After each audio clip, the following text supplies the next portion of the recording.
Audiolibro, El éxito a la manera de Dios. Capítulo 6.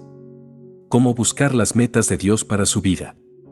Si trazara una raya frente a usted y le dijera, pase sobre esta raya y su vida será mejor a partir de hoy, ¿pasaría al otro lado? Estoy seguro de que hay grandes posibilidades de que lo haría. Le reto a esto, hoy día porque creo firmemente que si lleva a cabo lo que le digo en este capítulo y comienza a vivir estos principios extraídos de la palabra de Dios, su vida será mejor y más triunfante, casi de inmediato, según la definición divina de éxito. ¿Cómo hacer las cosas a la manera de Dios? En la década de los 70, un joven se me acercó en la iglesia que pastoreaba y dijo, voy a tener éxito en mi vida y he aquí lo que haré. Uno de los principios en los que basaría su supuesto triunfo era el DDO, dinero de otros. Me mostró este principio en un libro que leía. Le dije, estás leyendo algo equivocado. En primer lugar, estás definiendo el éxito solo en términos de ganancias económicas. En segundo lugar, estás buscando usar a las personas en vez de ganar dignamente el dinero con trabajo honrado. Dios no honrará ni las intenciones de tu corazón ni los métodos que quieres emplear. En su búsqueda del éxito, usted debe comprometerse a fijar metas divinas para luego cumplirlas a la manera de Dios. Dios trata en términos de qué, quién y cómo. La manera en la que alcance sus metas es muy importante para triunfar, no solo en el logro de los objetivos que el Señor le ayuda a fijar, sino en el desarrollo del carácter que Él desea desarrollar en usted durante el proceso. Los principios sobre cómo lograr las metas que Dios le ha dado se encuentran en la historia de David y Goliat, 1 de Samuel 17. Quiero explorar profundamente esta historia con usted. Comenzaré dándole algunos antecedentes acerca de lo que sucedía en la época de esta confrontación entre el joven David y el gigante de los filisteos. Los ejércitos filisteos acampaban a un lado del valle de Ela y los ejércitos de Israel acampaban al otro lado. Este valle es bastante angosto. De hecho, es tan angosto que una persona puede gritar en un lado y ser escuchada en el otro. Por 40 días consecutivos, Goliat se había puesto al frente de su ejército y gritaba a los israelitas, hoy yo he desafiado al campamento de Israel, dadme un hombre que pelee conmigo, verso 10. Goliat y los filisteos establecieron las reglas para la batalla. Querían que Saúl enviara un soldado contra Goliat. Si el soldado israelita prevalecía en la batalla, entonces los filisteos estaban dispuestos a ser siervos de Saúl, pero si Goliat prevalecía, los israelitas serían siervos de los filisteos. Un gran trato estaba en juego. Los israelitas echaron una mirada a Goliat y se llenaron de miedo. Pasaron días sin que respondieran al desafío de Goliat. Ahora, mirando por encima la situación, los israelitas tenían buenos motivos para estar asustados. Goliat era un campeón entre los filisteos. Era como el ganador de una medalla olímpica de oro. Había derrotado a todos los demás filisteos en combates cuerpo a cuerpo. Era el mejor de lo mejor de ellos. Además, estaba también entre los más grandes de sus grandes.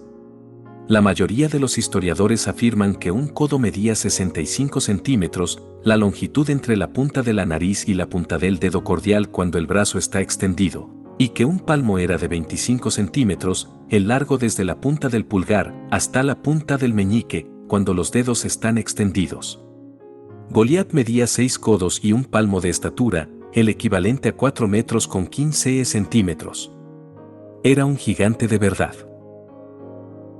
Goliat vestía una armadura de bronce, un casco de bronce, y la punta de su lanza era como el rodillo de un telar, con una barra que pesaba más de 23 libras.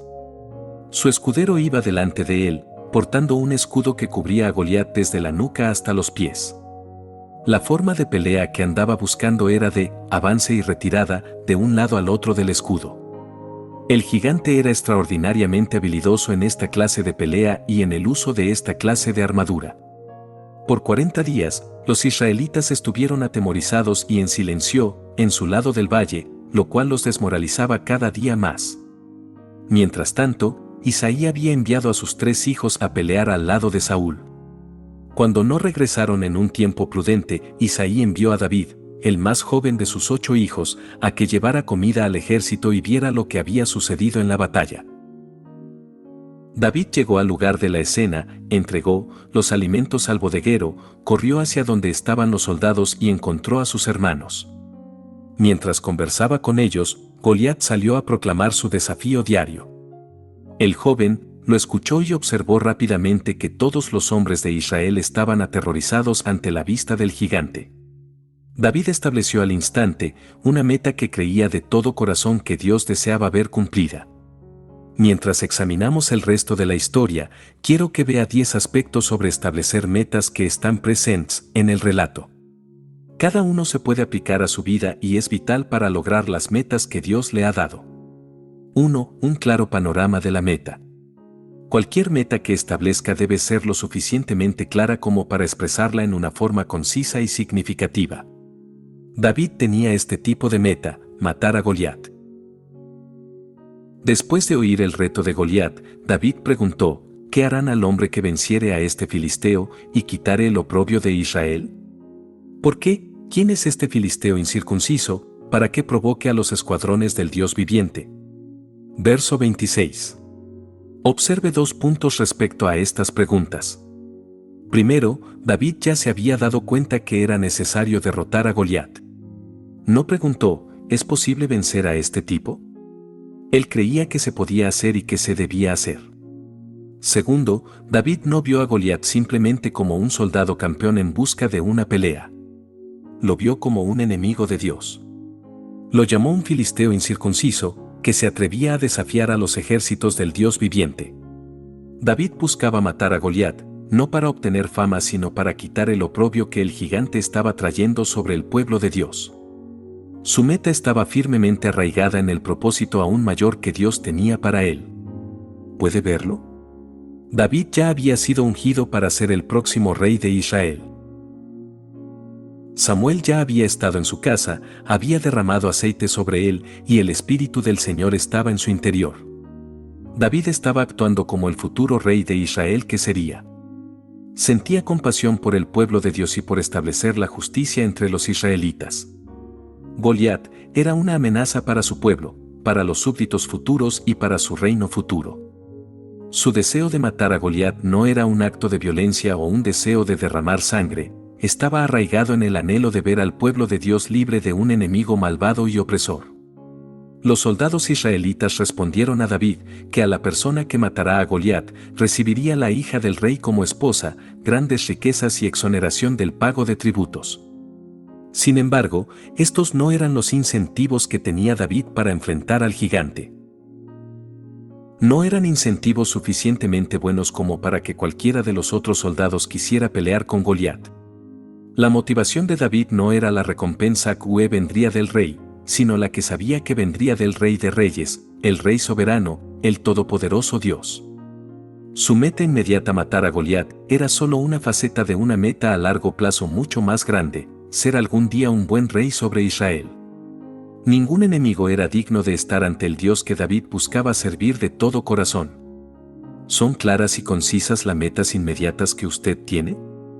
¿Son aspectos relevantes e importantes para alcanzar sus objetivos a largo plazo y su meta primordial de conocer íntimamente a Cristo y ser conformado al carácter de Él?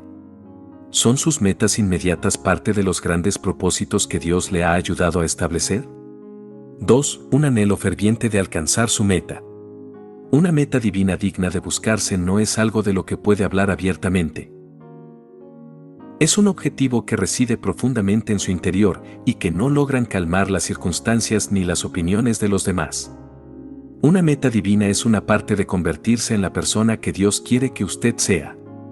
Es simplemente mucho más que hacer algo en el futuro cercano. David tenía un anhelo ferviente de lograr su meta de matar a Goliat. Tenía la certeza interior de que esa situación no podía continuar un solo día más y mucho menos por 40, 60 o 100 días. Era necesario hacer algo rápidamente. David tenía una pasión y motivación ardiente de hacer la obra inmediatamente. Cualquier meta que en realidad sea de Dios lleva consigo fervor. La persona creerá que es importante lo que hay en juego. Si la meta no se cumple, se perderán almas y no se conseguirán cosas importantes en el transcurso del plan de Dios para la humanidad. Las metas divinas tienen una urgencia intrínseca respecto a ellas, una pasión que refleja el corazón apasionado del Señor. Si Dios parece estar en silencio con relación a su meta, entonces es probable que no sea un objetivo que Él le haya ayudado a establecer. Por otra parte, si su mente y su corazón casi no logran contener todo lo que podría pertenecer a su meta, hasta el punto en que podría pensar algunas otras cosas más, y la persecución de su meta es su primer pensamiento al despertar y el último antes de caer dormido en la noche, podría ser muy bien una ferviente meta que Dios ha puesto en su corazón. Cuando David oyó el desafío de Goliat a los israelitas, todo su ser estaba dispuesto para la ocasión. No podía escapar, ni permitir que la situación continuara. Todo en su interior lo empujaba hacia una solución al problema. Aun cuando sus hermanos mayores intentaron disuadirlo, David replicó: ¿Qué he hecho yo ahora? ¿No es esto mero hablar? Verso 29. No había forma de disuadirlo. El grado del compromiso de una persona en alcanzar una meta siempre se evidenciará por urgencia, pasión, entusiasmo, motivación y emoción profundas hacia el logro de tal meta. Por casi 2 años planifiqué un viaje a Suiza para tomar fotos. Cuando se acercaba el tiempo de la salida, ¿acaso me dije a mí o a los demás? Bueno, salgo para Suiza. ¿Espero pasarla bien? No. Anhelaba ir a Suiza. Casi no podía esperar para estar allí. Todo estaba arreglado para tomar las fotografías con las que había soñado durante 2 años. Estaba listo para el viaje. ¿Tiene usted una meta hoy día que lo está desafiando profundamente en su espíritu? ¿Hay algo que lo motiva a tal punto de no permitir que ningún obstáculo se oponga en su camino? ¿Está emocionado por cumplir sus metas? 3. Confianza en que alcanzará su objetivo. David no tuvo la más mínima duda de que podía matar a Goliat. Con sumo valor le dijo al rey Saúl: no desmaye el corazón de ninguno a causa de él, tu siervo irá y peleará contra este filisteo. Verso 32. El rey Saúl también intentó disuadir a David, diciendo: no podrás tú ir contra aquel filisteo, para pelear con él, porque tú eres muchacho, y él, un hombre de guerra desde su juventud. Verso 33. En respuesta al rey, David le habló del león y del oso que había matado, y concluyó: este filisteo incircunciso será como uno de ellos, porque ha provocado al ejército del Dios viviente. Verso 36. David tenía una confianza extraordinaria y asombrosa, pero no confiaba solo en su habilidad. Dijo: Jehová, que me ha librado de las garras del león y de las garras del oso, él también me librará de la mano de este filisteo. Verso 37.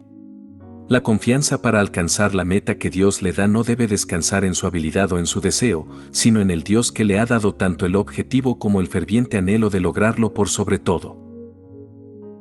Cuando David bajó corriendo la colina en dirección a Goliat, exclamó: tú vienes a mí con espada, lanza y jabalina, mas yo vengo a ti en el nombre de Jehová de los ejércitos, el Dios de los escuadrones de Israel, a quien tú has provocado.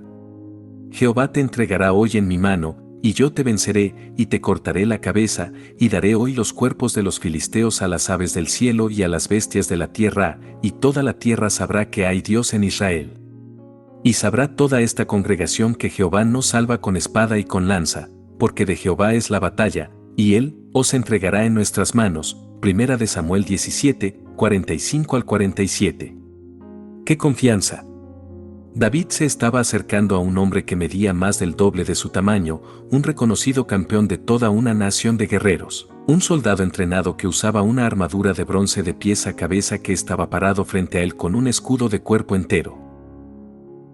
Y aún así, David dijo: daré hoy los cuerpos de los filisteos a las aves del cielo y a las bestias de la tierra, y toda la tierra sabrá que hay Dios en Israel. Verso 46. La confianza de David se relacionaba directamente a su relación con Dios y a su comprensión de que Él le ayudaría a cumplir las metas que había puesto en su corazón. Su confianza al perseguir una meta que Dios le ha dado debe enraizarse en estas mismas cosas: su relación con Dios y su creencia ferviente en que Él le ha llamado a triunfar en las metas que ha puesto en su corazón. Si usted no tiene confianza en que puede alcanzar el objetivo que Dios le ha encomendado, no pondrá toda su energía en el esfuerzo, y se desanimará fácilmente ante el más ligero obstáculo o contratiempo. La confianza en el Señor alimenta la motivación, esta es la base del valor y la fortaleza. El apóstol Pablo tuvo esta misma confianza. Escribió a los Filipenses: todo lo puedo en Cristo que me fortalece. Filipenses 4:13. Aun cuando escribía desde la celda de una cárcel y estaba encadenado a un soldado romano, Pablo tenía en su interior una inquebrantable confianza de que podía hacer todo lo que Cristo le había llamado a hacer. Demasiadas personas se desilusionan en la búsqueda de las metas que Dios les da. Dicen: debo haber escuchado mal a Dios. Seguramente hay alguien más capacitado para este fin. No estoy a la altura del desafío. Usted debe preguntar: ¿acaso Dios es capaz de hacer esto? La respuesta siempre debe ser sí, el Señor es capaz de hacer todas las cosas. Lo cierto es que usted no puede hacer nada perdurable por sus propias fuerzas. También es muy cierto que Él no le ha pedido hacer cosas de beneficio eterno por su cuenta. Él le ha prometido estar con usted en cada paso del camino, obrar en usted y a través de usted en el cumplimiento de los propósitos de Él. Puede hacer todo lo que Dios le encomienda porque Él obra en usted para que lo haga. El egoísmo se basa en la propia fuerza. Es tener confianza en las capacidades personales. Y por esa razón, el egoísmo es finalmente una expresión de falsa confianza. La verdadera confianza solo se encuentra cuando confía en Dios y descansa en Él para hacer el trabajo. A través de los años he conocido gran cantidad de personas que creen tener metas dadas por Dios, pero luego dicen: espero poder hacerlo. Mi mensaje para ellas es: olviden esta clase de esperanza. No digan: espero poder. Digan: voy a hacer esto porque Dios lo ha establecido como mi objetivo. Daré todo lo que tengo para conseguirlo, y confío en Dios para lograrlo a su manera, en su tiempo y para su gloria. No espere tener éxito. Tenga la seguridad del triunfo. 4. Un plan de acción. Para cumplir cualquier meta, debe hacerse un plan de acción. Para hacer algo se debe tomar una decisión y se deben poner en acción ciertos pasos para poder realizarla. La mayoría de objetivos no se pueden lograr en un momento o con solo una acción. La mayoría de metas importantes, muchas, a largo plazo y con seguridad las que son prioritarias y de toda una vida, las cuales tienen consecuencias eternas, requieren una secuencia de pasos para su logro. ¿Cuál fue el plan de acción de David? Antes que nada, él sabía que necesitaba la aprobación de Saúl. No podía bajar corriendo la colina hacia Goliat por sus propias fuerzas. Si lo hubiera intentado, probablemente lo habrían atravesado con una lanza por la espalda, dado el miedo de los israelitas. Estos no habrían querido que Goliat pensara que David era el enviado, porque sabían que el castigo por caer derrotado era quedar en servidumbre ante los filisteos de ahí en adelante.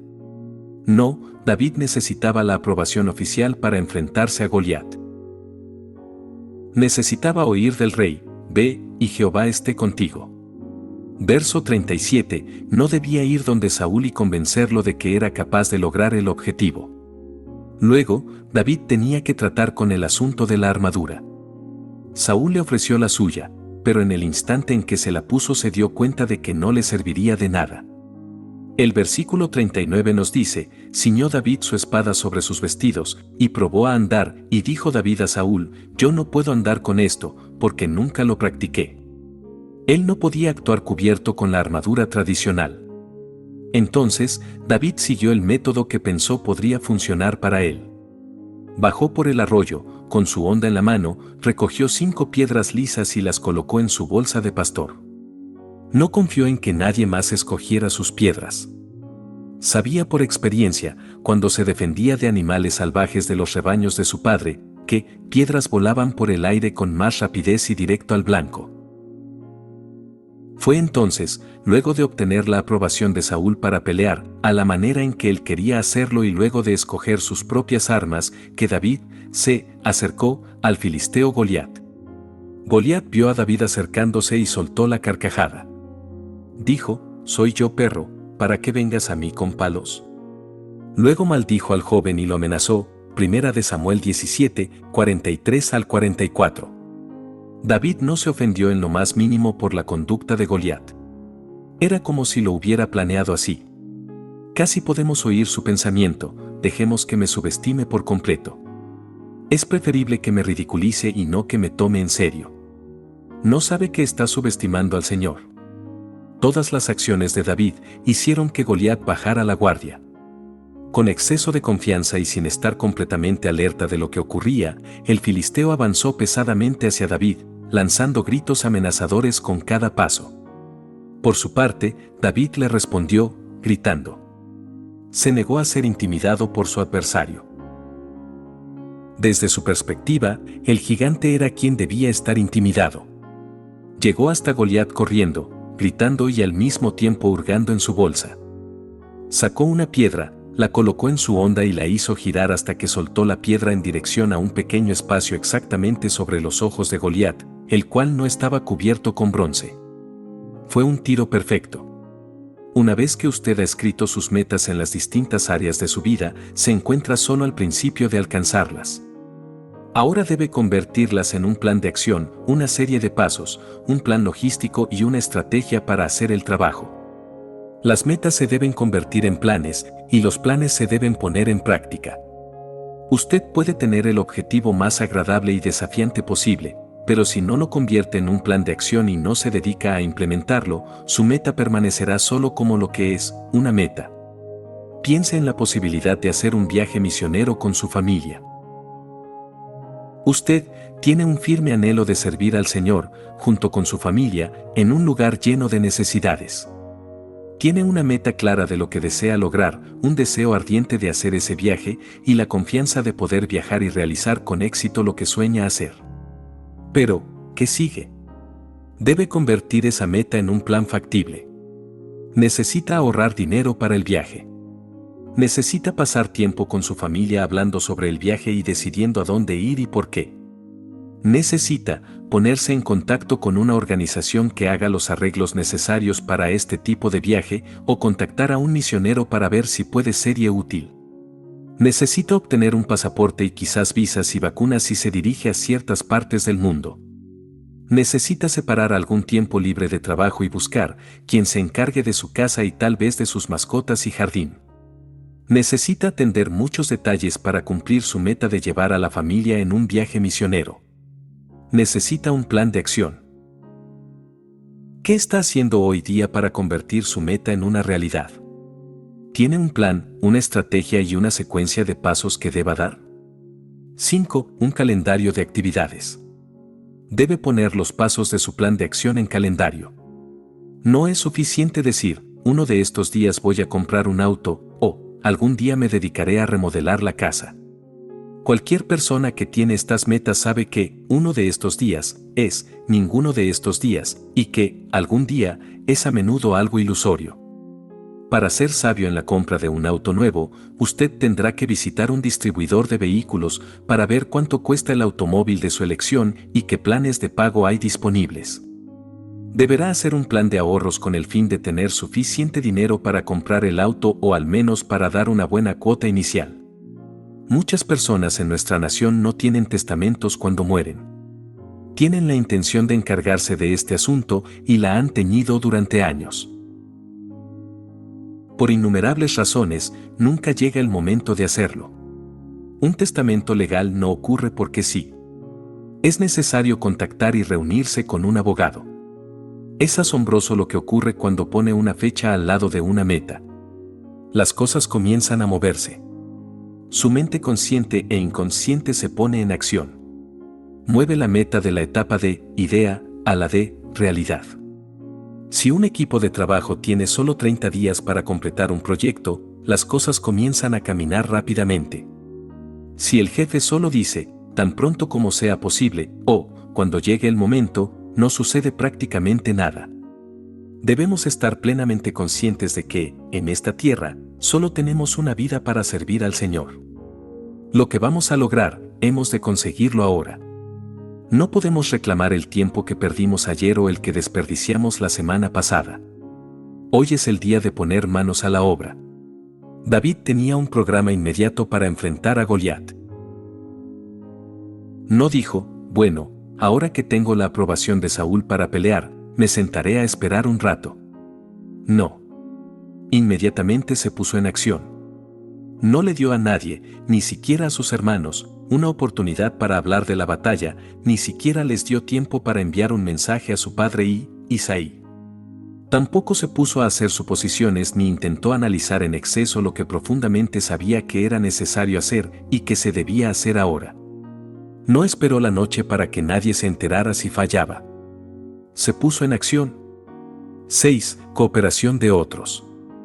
En apariencia, la historia de David contra Goliat parece un espectáculo de un solo hombre. Sin embargo, este no es precisamente el caso. La intención final de David no solo era matar al gigante sino destruir todo el ejército filisteo que se había levantado contra los israelitas. La destrucción de todo el ejército era su meta secundaria, la cual estableció cuando dijo, «Daré hoy los cuerpos de los filisteos a las aves del cielo y a las bestias de la tierra», 1 Samuel 17, 46. David no podía encargarse solo de todo el ejército, y al final, ese día solo se encargó de Goliat. Después de que su piedra se incrustara en la frente del filisteo, y que éste se fuera de bruces contra el suelo, David corrió hacia él, sacó la espada de la funda del gigante y le cortó la cabeza. Tanto los filisteos como los israelitas supieron entonces que Goliat había muerto. Los filisteos huyeron. Los hombres de Israel y Judá se levantaron gritando y los persiguieron hasta la entrada del valle y las puertas de Ecrón, hiriendo y matando a muchos, y saqueando del campamento el botín abandonado. El ejército israelita puso en fuga al de los filisteos, después de que David matara a su campeón. David ya había hecho saber a los israelitas que debían estar listos para pelear contra los filisteos. Dijo a sus hermanos, ¿no es esta una causa? Además, la Biblia dice, apartándose de él, su hermano, hacia otros, preguntó de igual manera, verso 30, a todos los que lo oían. Lo que llamó la atención de Saúl sobre David fue la insistente y repetida pregunta de este, ¿no hay un motivo para pelear contra este gigante Goliat? David ya estaba incitando a las tropas para la batalla que se venía encima. Tenía plena confianza en que mataría a Goliat y necesitaba que el ejército estuviera listo para acometer contra el resto del ejército filisteo después de haber hecho su parte. Ninguna meta que Dios da a alguien surge aislada. El Señor trata con su pueblo. Quizás señale a un hombre o una mujer para dirigir una labor particular o para ser quien motive una causa o proyecto particular, pero en definitiva, Dios desea que muchas personas se involucren en los objetivos que Él nos da. Espera que cooperemos como iglesia y aprendamos a amarnos unos a otros en el proceso de funcionar como la familia de Dios. ¿Cómo espera el Señor que usted involucre a otros en las metas que Él le ha ayudado a fijar? ¿Qué pasos está dando para incluir e inspirar a otros y para compartir el gozo de perseguir su meta con otros?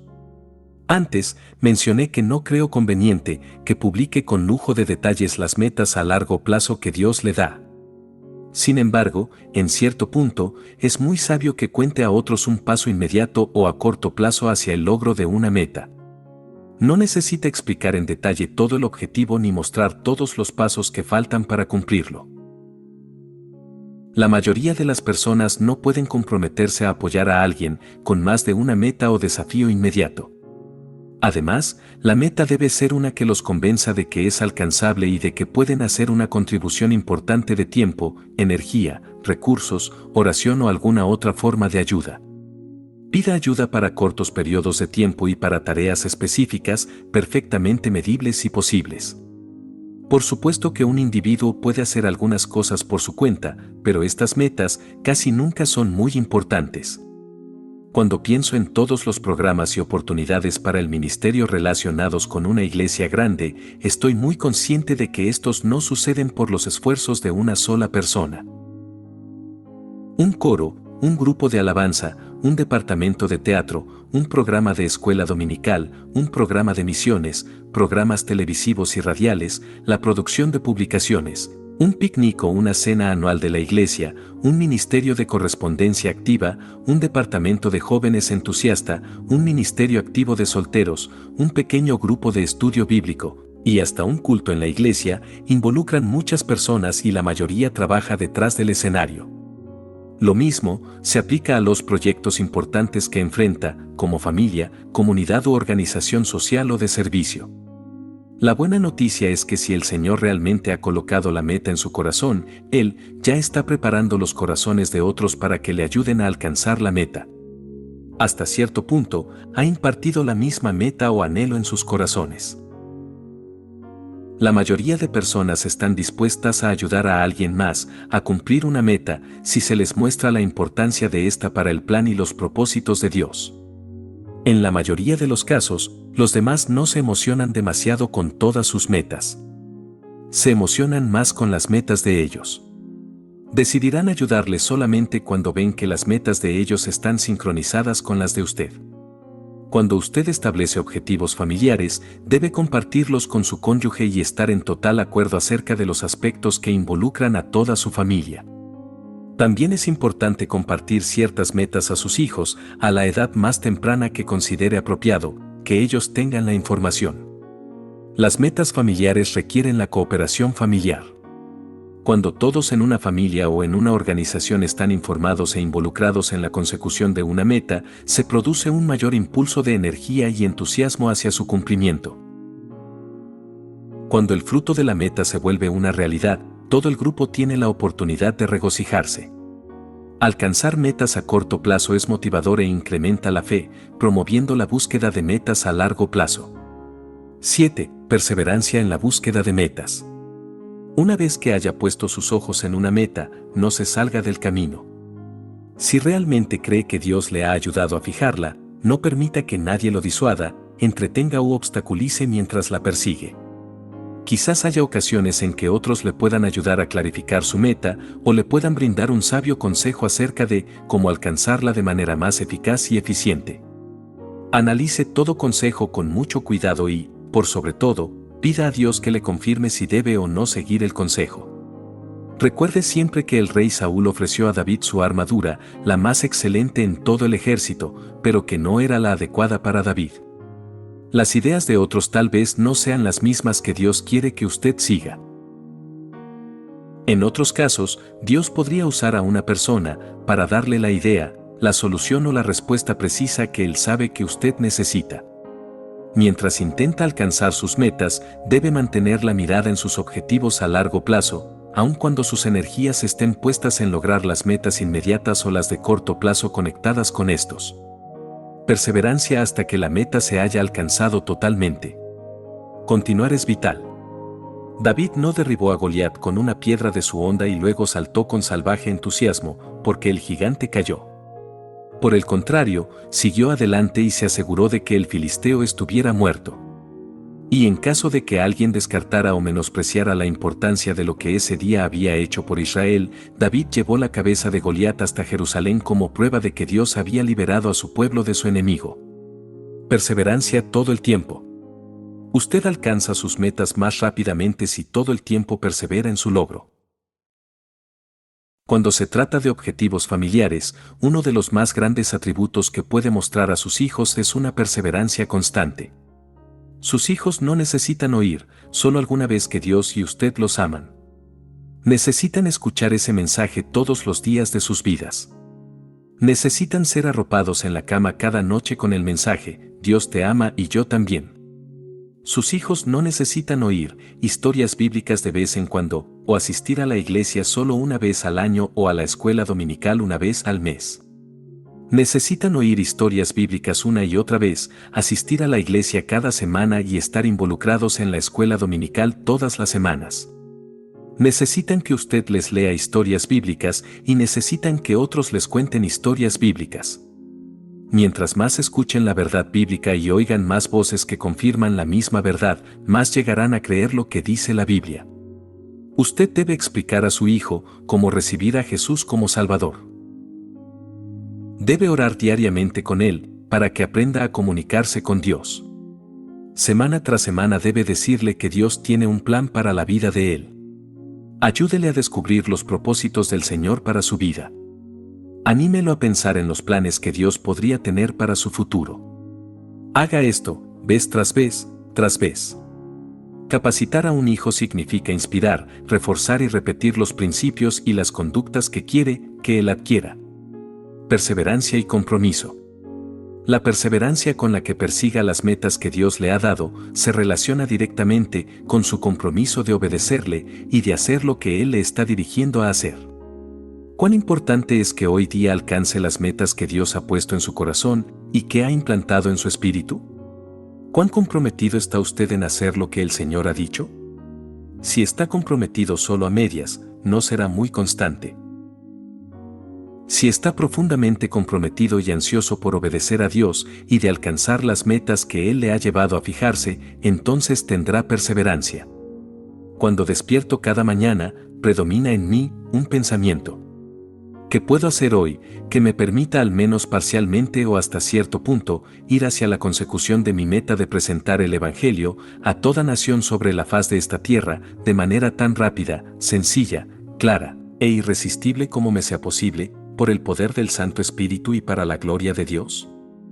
Esta pregunta siempre está allí cuando hago mi agenda diaria y tomo decisiones sobre el uso de mi tiempo, recursos y energía en un día específico. Y el resultado es que tengo perseverancia en lo que hago o no hago. Obviamente, algunas cosas se vuelven poco importantes o innecesarias y otras se tornan vitales y urgentes. Si algo no es digno de su concentración y perseverancia, probablemente tampoco sea digno de llamarse una meta que provenga de Dios. 8. Controle sus emociones. Mientras intenta alcanzar una meta dada por Dios, tendrá mucha oportunidad de frustrarse y quizás hasta de enojarse. No permita que esas emociones lo dominen. Mantenga sus emociones bajo control mientras va tras su meta. Las emociones negativas no solo pueden disuadirlo de tomar las acciones necesarias o desviarlo de una tarea o proyecto, sino que también pueden socavar su energía y ponerlo en un estado de cansancio, desánimo y hasta de depresión. David tuvo varias oportunidades para frustrarse o enojarse cuando ese día fue al campo de batalla. Se pudo haber involucrado en una tremenda discusión con sus hermanos o con los demás soldados. Pudo haberse ido a casa frustrado y con sensaciones de rechazo. Se pudo haber disgustado cuando el rey Saúl le dijo: "No podrás ir tú contra aquel filisteo", 1 de Samuel 17:33. Sin embargo, David ahorró toda su energía emocional para la batalla. Al ir tras una meta dada por Dios, deberá tomar la decisión de que ahorrará su energía emocional para los momentos, decisiones y acciones que en realidad sean importantes para alcanzarla. Hay muchas cosas que se pueden, y se deben, pasar por alto y no sacar de proporción. Hay muchísimas pequeñas diferencias y discusiones insignificantes que se deben evitar. Hay muchísimos caprichos de personalidad y asuntos personales sin importancia que deben hacerse a un lado. Manténgase enfocado en lo que es realmente importante para Dios. Algunas personas permiten que la crítica y el rechazo las afecten. Se dejan llevar por lo que alguien dice, por la mirada de otra persona o porque alguien levanta los hombros. Quienes permiten que esas acciones los disuadan de sus propósitos de vida dados por Dios, se preocupan más de la aceptación de los hombres que de la aceptación y el amor de Dios. Determine en su interior mantener su enfoque en el amor, el llamado, la ayuda, la aprobación y las recompensas divinas. El Señor no lo desilusionará, no le fallará, rechazará ni criticará lo que haga con un corazón amoroso y con el deseo de obedecer. Seguro que no estoy abogando porque usted pase por alto asuntos de pecado, maldad o rebelión contra Dios. Esas cosas se deben cortar de raíz apenas aparezcan. Sin embargo, debe hacer caso omiso a momentos y diferencias individuales cuando se han dicho cosas imprudentes. Estos asuntos no deben sacarse de proporción. Como dijera alguien, algunas insignificancias deberían mantenerse solo como insignificancias. Supere el miedo. ¿Alguna vez se ha detenido a pensar que probablemente David estaba muy asustado cuando salió corriendo hacia Goliat? Creo que hasta cierto punto tenía miedo. Sabía que enfrentaba una lucha de vida o muerte. Solo un hombre saldría vivo del valle, Goliat o él. Y aunque creía con todo su corazón, mente y alma, que iba a salir victorioso porque el Señor estaba con él, David estaba muy consciente de la importancia de la batalla. no estaba en negación. No se enfrentaba al gigante de manera ciega o egoísta. Sabía muy bien lo que estaba en juego. Además, no tenía duda alguna de que era una situación amedrentadora. No obstante, sabemos por su conducta que David no permitió que el miedo lo paralizara. Utilizó las emociones asociadas con el miedo para alimentar la llama de su fe de manera más brillante. Usted y yo tenemos el reto de hacer lo mismo. A veces podríamos estar temerosos al ir tras una meta. El desafío que enfrentamos es gobernar nuestro miedo en vez de permitir que éste nos gobierne a nosotros. No debemos permitir que el temor nos detenga o nos corte el impulso. Debemos expresar fe a nuestros corazones, de modo que cuando alguna vez sintamos miedo, podamos sentir una fe 100 veces más poderosa que se agita dentro de nosotros. Un músico o un actor le dirá que no importa las veces que haya actuado en el escenario, aún siente nervios antes de una representación. El profesional utiliza esa agitación interior o energía interna para que su actuación sea aún más poderosa. Estamos llamados a hacer lo mismo. Debemos gobernar nuestro temor, controlarlo y convertirlo en una afirmación y acto de fe. Aliente a otros y a sí mismo. Una de las cosas más importantes y provechosas que puede hacer cuando va tras una meta que Dios le ha dado es animarse a menudo, aun cuando alienta a quienes le ayudan o trabajan muy cerca de usted. Todos respondemos al ánimo y al elogio más que a las críticas. Muéstreme un niño que no haya oído más que "no puedes, no debes, nunca podrás, eres un fracaso", y le mostraré un niño desanimado y que eventualmente no tendrá ningún deseo de enfrentar un desafío, tomar un riesgo o intentar cumplir una meta. Por otra parte, muéstreme un niño que frecuentemente oye: "Creo en ti, puedes hacerlo, lo lograrás, no renuncies, vas muy bien, vamos", y le mostraré un niño con una elevada autoestima, una mayor probabilidad de confiar en Dios en cada área de su vida, y gran entusiasmo para asumir un nuevo reto o fijarse una nueva meta. Sea de los que alienta. No sea un derrotista. Vigile lo que se dice a usted mismo. No se ponga apodos. No sea demasiado duro con usted en cada equivocación que comete o en los fracasos que experimenta. Exprésese palabras positivas y de ánimo. El Señor desea esto para usted. Él no viene ante usted una y otra vez con críticas. Él quiere que aprenda de sus errores, se levante, se perdone al mismo tiempo que busca ser perdonado, y que camine hacia adelante en fortaleza, valor y confianza. 9. Valor para actuar. Es obvio que David poseía un valor extraordinario. Sin embargo, no lo adquirió el día que enfrentó a Goliat. Lo desarrolló durante varios años y a través de una gran variedad de circunstancias. El joven se llenó de valor para enfrentar un león y un oso, cuando protegía los rebaños de su padre. Se llenó de valor para plantarse firme ante sus hermanos y para reunirse con el rey de los israelitas. Muy pocos de nosotros nos encontramos en situaciones que requieran valor inmediato y extraordinario. Sin embargo, la mayoría tenemos abundantes oportunidades de desarrollar ese valor con el tiempo, defendiendo lo que es justo, planteando nuestro caso y actuando justamente todas las veces, de todas maneras y en cualquier circunstancia. Pida ya al Señor que le dé cada día valor para enfrentar las labores que pone ante usted. Pídale que le dé valor para cumplir las metas inmediatas y a corto plazo que ha establecido. Una de las mejores maneras que conozco de adquirir valor es leer la palabra de Dios y ver cómo Dios ha ayudado a otros en medio de sus dificultades, sufrimientos y problemas. Luego póngase de rodillas y pídale que le dé la dirección, la guía y el valor que necesita. Usted también se beneficiará si se asocia con personas que alienten. Decida desarrollar amistades y relaciones de trabajo con individuos realistas acerca de la vida, y sin embargo positivos cuando se trata de vencer obstáculos. Manténgase aliado de quienes son enérgicos y entusiastas acerca de la vida y que no tienen miedo de arriesgarse ni tratar con problemas difíciles. Enfrenté una enorme lucha cuando me convertí en el pastor principal de la primera iglesia bautista de Atlanta. Parecía que todos los días encontraba oposición de una parte de la iglesia que quería que me fuera a otro lugar. Por momentos, la presión interna era muy fuerte. Desde afuera, recibía cartas de otras iglesias que me pedían que considerara ser su pastor principal. Algunas de las solicitudes tenían un tono de urgencia y representaban cierta cantidad de presión externa. Mantuve un montón de esas cartas sobre mi escritorio, sin duda pensando subconscientemente en tenerlas a la mano por si acaso. Al mismo tiempo, tenía la absoluta confianza y seguridad de Dios de que Él me había llamado a ser el pastor principal de la primera iglesia bautista en Atlanta. Tenía una motivación interior, sabía que Dios estaba conmigo en mi obra en Atlanta y que Él había puesto esta meta delante de mí para ser el pastor de esta particular congregación. Todos los días iba al salón de oración de la iglesia y sentía la absoluta seguridad de estar caminando en el centro perfecto de la voluntad de Dios para mi vida. Sin embargo, cuando más tarde salía del salón de oración, encontraba un desafío a mi fe y confianza.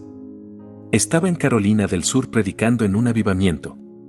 Un colega pastor, mucho mayor que yo, me pasó un librito y me dijo: Charles, quiero que leas este libro. Tomé sus palabras como un serio consejo paternal. Cuando regresé a Atlanta comencé a leer el libro y no podía soltarlo. Una idea particular en él ardía en mi mente: cuando un hombre está dispuesto a quemar cada puente detrás de él, a cortar toda vía de escape y a continuar hacia su meta, no puede perder. Leí y releí esta afirmación. Fui entonces a mi escritorio, recogí todas las cartas en que me ofrecían otras posiciones y las tiré a la basura. Me hice el nuevo compromiso de decidir que no me apartaría del plan de Dios para mi vida y para la primera iglesia bautista de Atlanta, a menos que Él me apartara. He sido el pastor principal de esta iglesia por casi 30 años. Esas cartas en que me ofrecían otras posiciones habían creado en mí una mentalidad dividida.